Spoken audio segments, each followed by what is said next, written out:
पंजाब में किसान संगठनों के साथ किसानों के मसले पर कई दौर की बातचीत हुई है और अभी भी हम बातचीत के लिए किसान संगठनों से कहा है कि इसका समाधान बातचीत के माध्यम से हम निकालेंगे, क्योंकि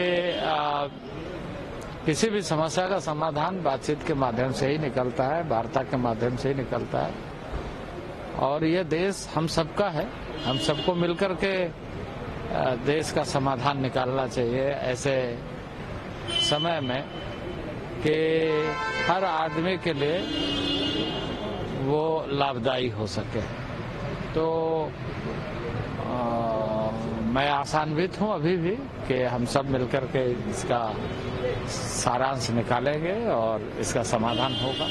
उन्होंने दिल्ली मार्च 2 दिन के लिए स्थगित कर दिया और कहा है कि आपका जो वार्ता का प्रस्ताव है उस पर जो नेताओं ने कहा है कि वो आपका वार्ता का जो प्रस्ताव है उस पर किसानों से वो विचार विमर्श करें।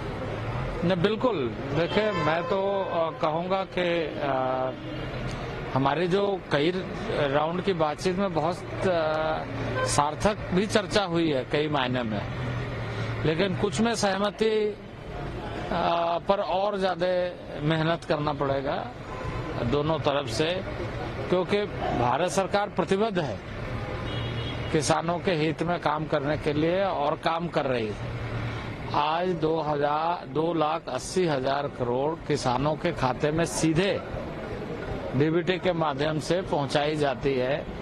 वो इस दृष्टि से कि किसान का सम्मान और किसान की आवश्यकता और किसानों के माध्यम से जो देश का अन्न भंडारण है वो बढ़े, और वो बढ़ भी रहा है।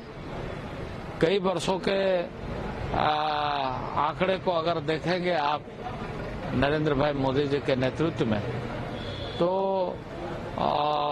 पहले के तुलना में इस शासन में 333 मिलियन टन तक हमारा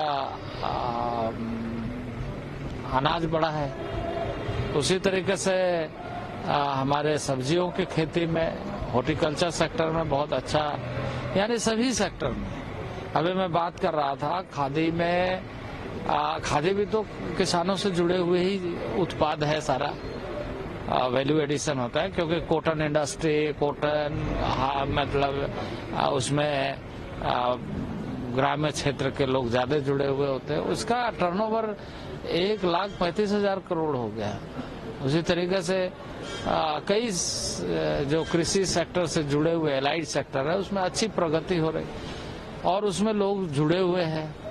तो सबों के इस एफर्ट्स को, सबों के इस प्रयास को जो नरेंद्र भाई मोदी के नेतृत्व में एक नया आधार मिला है, उसको हमें आगे बढ़ाना है और ऐसे कोई भी विषय आए उस पर हमें चर्चा करना है और चर्चा के माध्यम से समाधान निकालना। राकेश टिकैत ने भी कहा है कि वार्ता की जानी चाहिए।